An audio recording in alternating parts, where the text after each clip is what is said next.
Yellow fever virus causes a disease called yellow fever, named so because severe forms of the disease result in jaundice, which is a yellowish pigmentation of the skin and mucous membranes.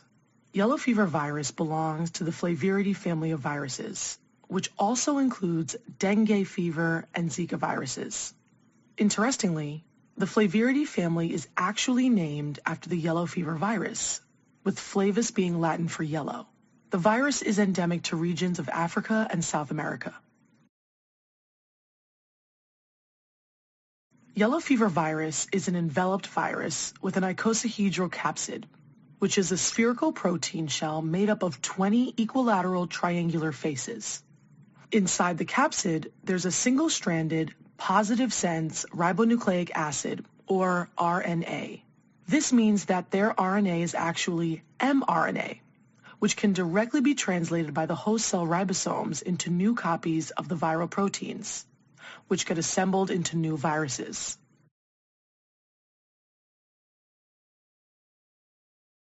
Yellow fever doesn't just affect humans, but also other primates like monkeys and apes. And it's also considered an arbovirus because it's transmitted via certain arthropod vectors, or carriers, specifically mosquitoes in the Haemogogus and Aedes generas. Haemogogus mosquitoes transmit the virus among monkeys in the jungle, and that's called the sylvatic cycle. If an unsuspecting person on a trek chances upon one of these mosquitoes in the jungle, then they too get infected and end up spreading the virus to others. Aedes mosquitoes, most commonly Aedes aegypti, transmit the virus in urban areas, and that's called the urban cycle. All right, so when a mosquito bites you, it releases the yellow fever virus in between your skin cells. The virus especially targets dendritic cells, which are specialized immune cells that normally eat up or phagocytose antigens in the skin and transfer them to immune cells in the lymph nodes.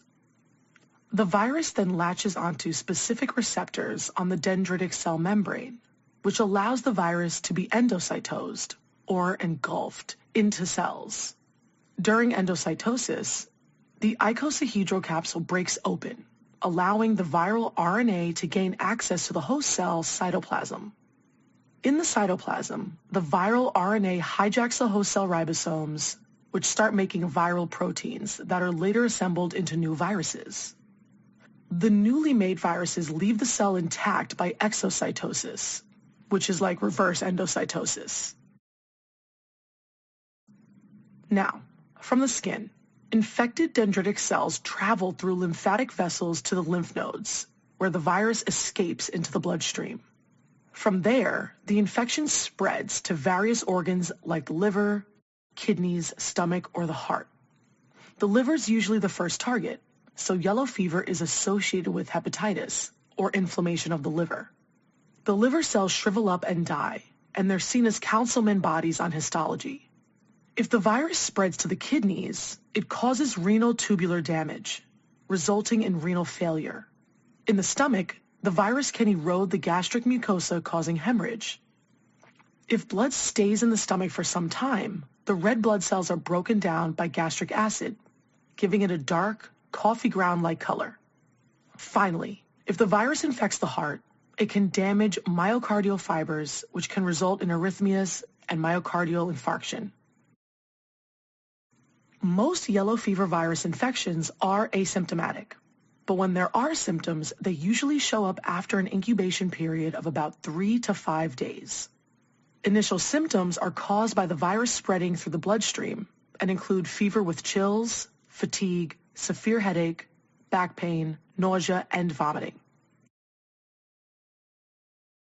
In most people, these symptoms usually start to improve within 3 to 4 days and eventually disappear.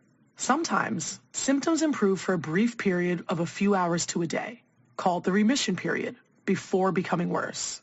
After the remission period, symptoms are caused by the infection spreading to other organs. So there may be a high fever, jaundice, upper abdominal pain, blood in the stool or urine, bloody or coffee ground vomit, and decreased or absent urine output. Diagnosis of yellow fever is based on clinical symptoms and a recent history of travel to endemic areas. A definitive diagnosis can be made with the reverse transcriptase polymerase chain reaction, or RT-PCR, where a blood sample is tested for viral RNA. Other tests include isolation of virus and growing it in a cell culture using blood plasma, and serological tests to look for antibodies against viral particles. Treatment is mostly supportive and involves providing adequate rest and oral rehydration or IV fluids to prevent dehydration.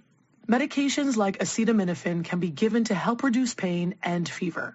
Care should be taken to avoid certain non-steroidal anti-inflammatory drugs, or NSAIDs, like aspirin and ibuprofen, which may increase risk of bleeding.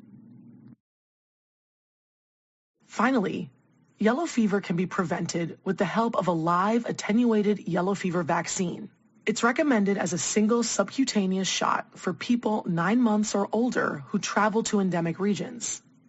For people who remain at risk, a booster dose is recommended every 10 years. It's contraindicated in individuals who have a severe allergy to vaccine ingredients, like eggs, gelatin, or chicken protein. And since it's a live vaccine, it's contraindicated in immunodeficient individuals.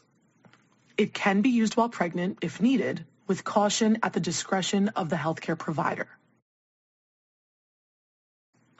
All right, as a quick recap, yellow fever virus is a single-stranded RNA virus from the Flaviridae family.